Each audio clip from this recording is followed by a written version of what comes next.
Right, so we're going to look at writing and making my writing make sense. One of the biggest things I'm kind of looking at, and this is for PSy111, primarily what I'm looking at is making sure your paper and how you're writing it and how you're formatting it makes sense. Because one of the biggest things you want to make sure is you don't want to confuse your reader. In addition to that, you want to make sure that what you're writing actually is presenting ideas that you have initially read, but now you're paraphrasing it. And we'll kind of delve into that area as we're going along. So again, without further ado, we'll continue onwards. So font, one of the biggest things is your font. You want to make sure that you're staying within, and I think that's the reason why I kind of input that in your instructions. I try to make sure that you stay within a 12-point font, Times New Roman. And these are different fonts that you kind of have. You have different points. You have 11-point. But one of the biggest things is I just stick within a 12-point Times New Roman. It's a lot easier that way. It's a lot easier for me to read. You don't want to keep changing it as you're going along. You don't want to have large words, small words, and everything else. You want to make sure that you're remaining as consistent as possible throughout your whole writing. So again, use the same font throughout your whole paper. Again, I cannot stress that enough. You want to make sure, and I think some of you guys have gotten that back when you've written some of your topic of choice papers. This is one of the things that you're kind of looking at, is you want to make sure that you're remaining as consistent as possible. So page headers. The page header appears within the top margin of every page of the paper. For student papers, the page header consists of the page number only, and that's where I'm looking at that upper right-hand corner. The running head is no longer required for 7th edition, so for student papers, so therefore you don't have to input a running head. But one of the biggest things you're going to have is still your page number. So upper right hand corner, you're going to have your page number. Do not forget that. Do not get fancy. Don't try to put your name up there. Just simply put the page number. So line spacing. In general, double space all parts of an APA style paper, including the abstract, text, block quotations, table and figure numbers, titles and notes, and reference lists, including between and within entries. Do not add extra space between or after paragraphs. Exceptions to double line spacing are as follows. Say, for example, the title page, insert a double space between the title and the byline on the title page. Double space the rest of the title page. Again, tables, we haven't necessarily gone in tables, but tables, if you are going to apply a table, initially that's where the double space would come in. You would double space the table number, title, and the notes. So again, those are some of the areas that you would kind of cover. Margins. Make sure you have a 1-inch margin on every side of the page for an APA style paper. So if you go into your Word document, it'll have margins, and that's where you're going to put that in, 1-inch margin all the way around. And you want to stay consistent with that all throughout your whole paper as well. I've had some students try to play with that. They've tried to change it. They'll try to make it bigger. It shows, even on my end. I've seen so many papers throughout my years, and also in my time of writing, it becomes so obvious. So even if you think, hey, you know what, I'm going to bypass this and I'm going to try to play with it to try to get, I don't have to write as much. It shows. It'll show up there and everything else. So again, I cannot stress that enough. Make sure that you have a 1-inch margin all the way around your paper. Paragraph alignment and indentation. Paragraph alignments. Align the text of an APA style paper to the left margin. Leave the right margin uneven or ragged, as it's stated. Do not use full justification for student papers or manuscripts being submitted for publication, or even when you're submitting it to your professor. Make sure that it is not full justified. Make sure that it is aligned to the left. And then indent the first page or the first line of each paragraph to a 0.5 inch from the left margin. Again, this is just common practice. This is stuff that you learn in high school, elementary, etc., etc., etc. You want to make sure that you indent your first line of each paragraph. Use the tab key or the automatic paragraph formatting function of your word processing program to achieve the indentation. Do not use the spacebar to create indentations. I've had students try to use the spacebar. It does not work because then it becomes uneven. So say, for example, the first one you put in the spacebar, you try to pound out maybe 10, and then the next one it might be only 5, and it begins to showcase a level of uneven formatting. So make sure that you just simply use the tab. So again, I cannot stress that enough. Make sure that you indent, because again, this will reflect on your grading rubric for formatting and for style, and to make sure that you are staying within that element of indentation. And also goes into the area of grammar, because again, this kind of impacts all those levels. So headings. Headings identify the content within sections of a paper, making your headings descriptive and concise. Make sure that it is very quick. Headings that are well formatted and clearly worded aid both visual and non-visual readers of all abilities. There are 5 levels of heading and APA style. Again, this is where you would research that. And I'll kind of go over that in the next section. The number of headings to use in a paper depends on the length and complexity of the work. So here it is, formatting. So you have the center bold title case heading. Text begins as a new paragraph. Notice the little indentation there. Then you have the flush. And again, this is where you're putting the information again. This is where you're kind of narrowing in to the subsequent information. And then you have again the indentation again. Text begins as a new paragraph. And then you go into the third. So that's where you have the flush left, bold italics, and title case headings. Again, the text begins as a new paragraph as well. So citations, this is where I'm a big stickler on, and I think you've seen that. Some students have lost points for this, and I kind of try to go over that consistently throughout the semester. So again, here it is, APA style citation. Uses the author and date citation system. It's very simple, author and date. So this is the surname. You want to make sure that you're using the surname. You're not using the first name. You're not using their titles. You're just simply using author and date citation, in which a brief in-text citation direct readers to a full reference list entry at the end. So this is the last page, is where you would have your reference listing. So again, the in-text citation appears within the body of the paper or in a table, figure, footnote, or appendix, and briefly identifies the cited work by its author and date of publication. This enables readers to locate the corresponding entry in the alphabetical reference list at the end of the paper. Each work cited must appear in the reference list, and each work in the reference list must be cited in the text. So again, this is what I keep talking about, and I can't keep stressing it time again. One of the biggest things is if you list it in your reference, it must be cited. If you cite it, it must be in the reference. It kind of goes back and forth. Both paraphrases and quotations require citations. So even if you're paraphrasing, you must make sure that you have a citation. If you have a quotation, you should know what quotation marks are. So within that, make sure you have the correct formatting for a quotation. We'll kind of go into that in the next portion. So paraphrasing. What is paraphrasing? At this point, you probably know it. It restates another idea or your own previously published idea in your own words, but it allows you to summarize and synthesize information from one or more sources, and it focuses on significant information and compare and contrasts relevant details. Again, it requires you to cite the original work using either the narrative or parenthetical citation format. And you should know what the narrative or even the parenthetical citation is. If not, we'll still cover it. Don't worry. So introduce the quotation. So this is what's called a sandwich effect, sandwich of a quotation. So you introduce the quotation, and then you include an in-text citation in a period, and then you insert the quotation using the correct punctuation. So this is the sandwiching effect. So you introduce the main elements, and then you go into the main gist of it, the meat and bones and everything else, and then you close it out with in-text citation and a period, which is the bun on both ends. So top red, introduce your quote.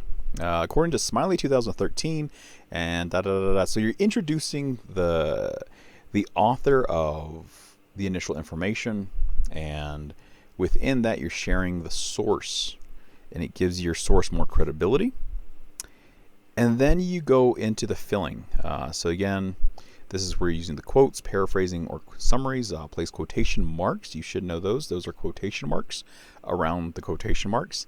Around 2 or more words directly quoted from a source. So again, this is one of the things that you have to Become adept too. Don't try to utilize italics. Don't try to get fancy with any of that. Just simply, if you're quoting, use quotation marks. Paraphrase or summarize by writing the source information in your own words. And then provide an APA in-text citation following the quote, paraphrase, or summary. So this is kind of the latter end of a quote. The quotes of quotes offer the main quotes. And then you have parentheses around smiley, comma, 2013, comma, page number, 3, and then end parentheses, period. So again, that's one of the things you kind of look at. The P is the page number. You don't put PG, you don't put anything else, you don't put PAG, you don't capitalize it. You just simply put a page or a P for a page number.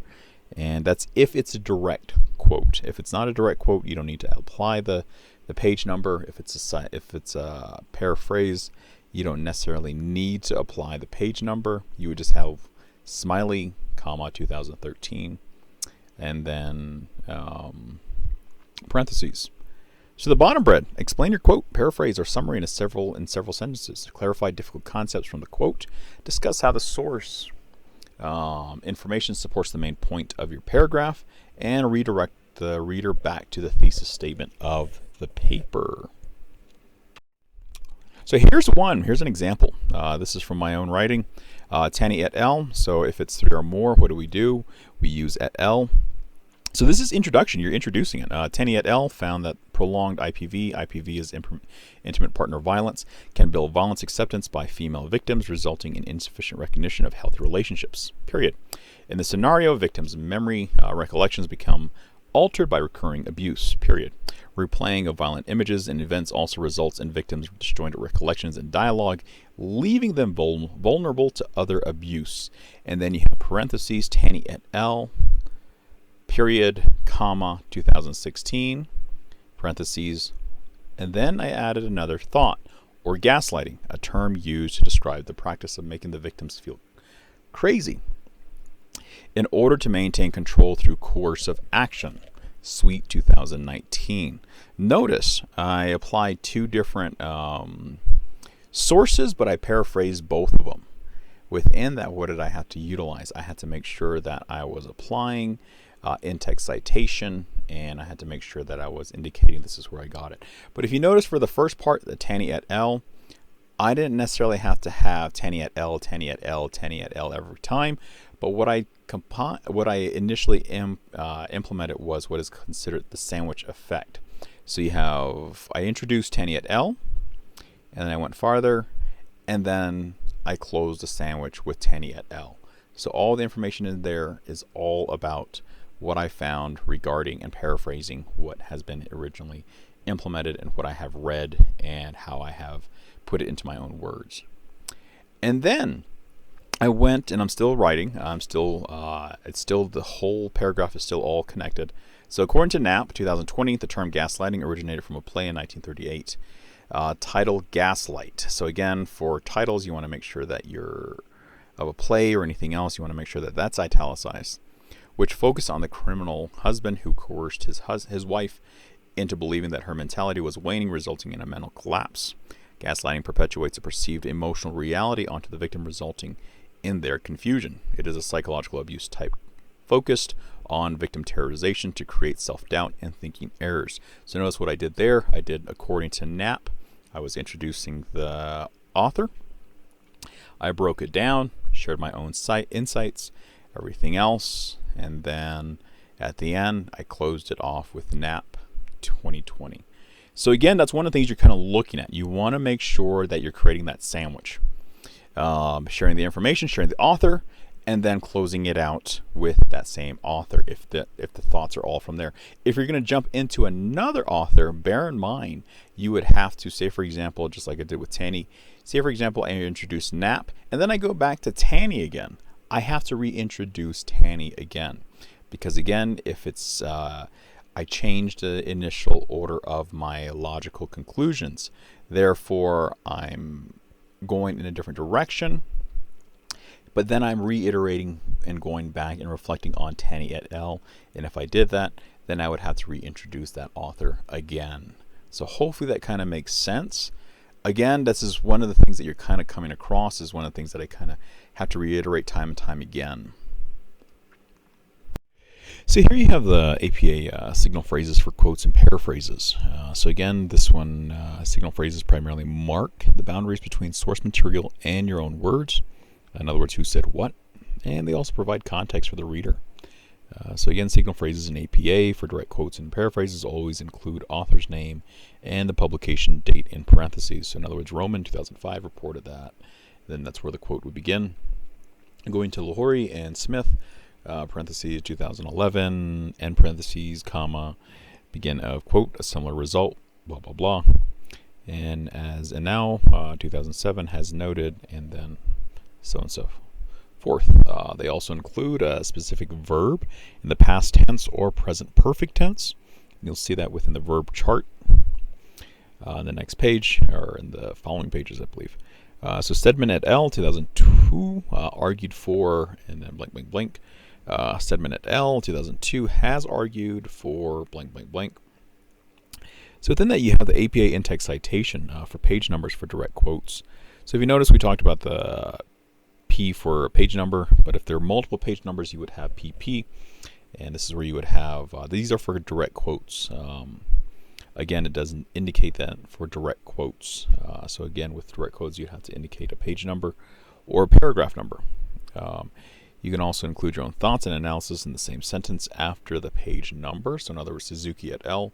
1999 proposed that, and then blah, blah, blah. Page number, and then begin of your own thought, but the recent data seems to contradict this hypothesis, and then period. So again, these are kind of what you're implementing and what you're sharing. So again, avoid dropping direct quotes without warning. And I've kind of indicated that within a lot of the students within your writing, where you'll just suddenly randomly just put a quote there. You don't want to necessarily just drop quotes. This is not a mic drop. You want to make sure that you're leading up to the quote and you're sharing what the quote is clarifying. So again, the result of the experiment do not have long-lasting positive changes. So again, the effect disappeared within minutes, and then you would have last name, publication, date, and then page number of where you found the quote. So again, improve the signal phrase and clarifying commentary. So again, that's where you would have that commentary, which is raises, so if you have Lopez 1998 found that, and then you'd have the direct quote, which raises questions about the implication of the study's findings for a wider demographic. So again, these are for quotes. So now we're going to go on to paraphrasing. Or summarizations in your own words do not always require a signal phrase, as long as it's clear whose words are whose from the context or the previous sentence. Again, this is fine. Yanofsky and Yanofsky 2002 explained that blank, blank, blank, blank, blank, and then you would have page number 594. Again, this is fine too, as long as it's already clear whose ideas you are describing. This is where you have the sandwich element kind of playing out. So again, they introduce Yanofsky and Yanofsky, and then you would have the general information that you're sharing from that initial study or the initial research, and then you're closing it up with Yanofsky and Yanofsky 2002. This would be the end. So you have the narrative format listed above. Yanofsky and Yanofsky 2002 explained. So that would be the narrative. And then the parenthetical would be the Yanofsky and Yanofsky. This would be at the end where you're closing up your thoughts, just for that idea. So again, tip, you can also summarize and cite multiple sources within the same sentences. So again, this is if you have, say for example, numerous authors and numerous research that kind of point all to the same general topic. But bear in mind, they must all key into what you are sharing. You can't simply just put in a bunch of topics or a bunch of multiple sources there if they don't have that element of connection.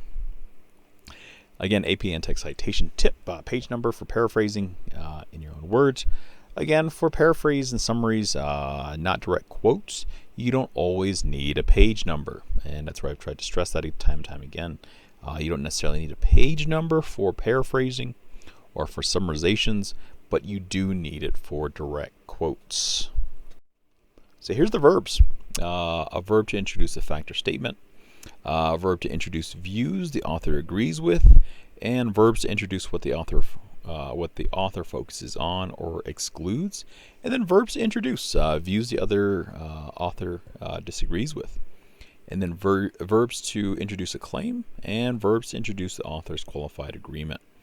Again, phrases to place the author's work in a larger academic conversation. So again, these are the various elements that you're kind of learning to implement. Is credited with, promoted and conceived the idea that, a recent article or study by blank blank blank, contrasted and compared, and has written extensively about. So these are kind of the verb elements and how you would kind of share the information. So use longer phrases to signal your view of a quote. So again, Warren offered blank blank blank. The article presented an effective counter-argument, interpretation, or an ample evidence of. And then Warren's interpretation, blank blank blank blank, is incisive, persuasive, effective, is relevant to, has significant practical applications for, effectively proves, integrates, challenges, and explains. So again, these are all about, say for example, utilizing an article by Warren, whoever Warren is. And so longer phrase to show that you disagree with an author's claim. Warren ignores or overlooks.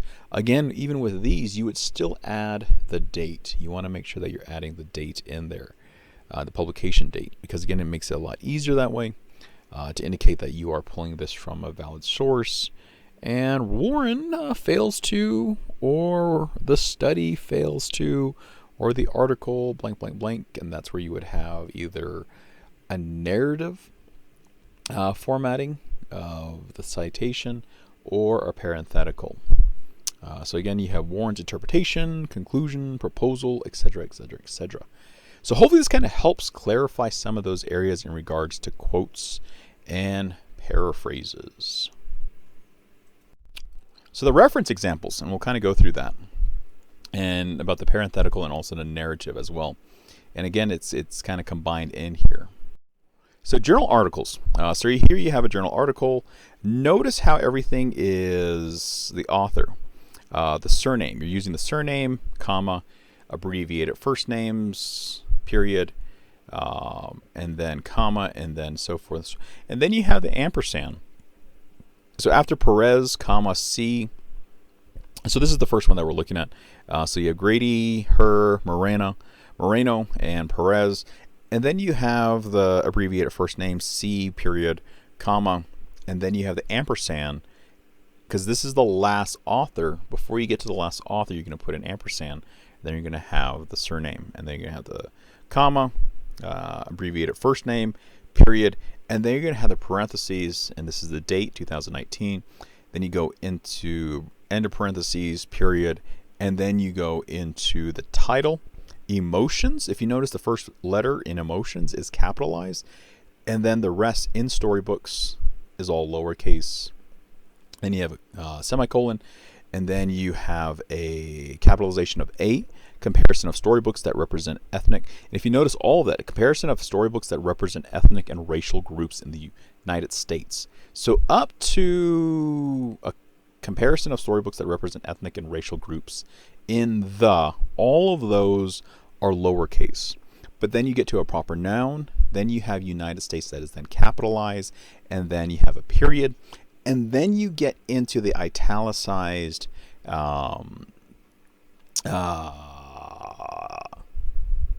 journal periodical. So that's where the journal periodical is initially found. Psychology of Popular Media Culture, comma, and then if you notice, and that kind of all follows that same initial format. So these are for the journal articles. So you already have a breakdown, I believe, in your essentials tab, but this one kind of just goes over it again. So here's the parenthetical citations. So these are parentheses. So Grady et al. So because there are how many? 1, 2, 3, 4, 5. There are 5 authors. For 3 or more authors, you would utilize et al. Period, comma, 2019. And then you have Jerntrup, which again is an et al. Because there are 3 or more. Notice how even for these, all the authors are listed. So within that, you would have to list all the authors. Don't just simply put et al. In that as well. I've had students simply just put Jarntrop et al. And they would have the whole, and this is for the reference area, not for the parenthetical citation or the narrative citation.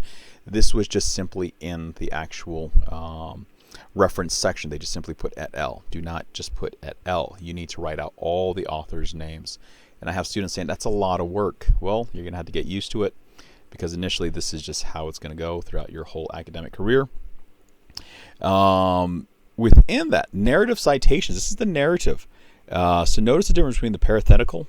Parenthetical would primarily would come at the end of your thought, versus the narrative, which again, just like I indicated, this would be according to, or this is how you would begin. This would be Grady, according to Grady et al. 2019 and Jarntrop et al. So this is kind of in the narrative citation. So this is how it kind of would be broken down into. And this is where you have the dot, dot, dot, dot, dot, and everything else. So this is kind of just when you're introducing the information, versus the parenthetical would kind of come at the end when you're closing out. And that's where in between that you would have the sandwiching of the information. So you have the magazine articles here again. Here's another example of magazine articles. Notice how each time you're always having the author's last name. In other words, the surname, and then you would have the abbreviated first name. And these are for two authors. You would still have the ampersand. And if it's just one author, you would just simply have that one author. Notice how even the title is also lowercase. So notice the difference between the title and also how it's initially implemented.